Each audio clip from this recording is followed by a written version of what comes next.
Hey Slack user, welcome to this video. Today I will show you how to remove someone from a Slack channel in just a few easy steps. Whether you are managing a team or keeping a conversation focused, knowing how to remove user can be super handy.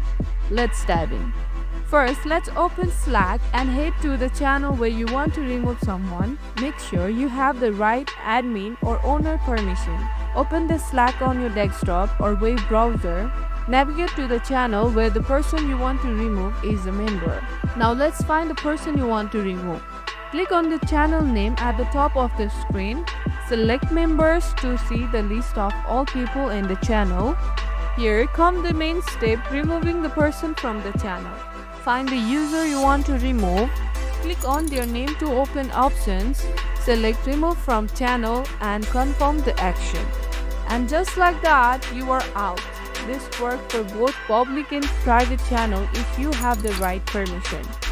Now that the user is removed, here's what happened. They won't receive new messages from the channel.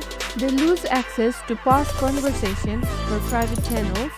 They can rejoin public channels if invited. And that's it. You now know how to remove someone from a Slack channel like a pro.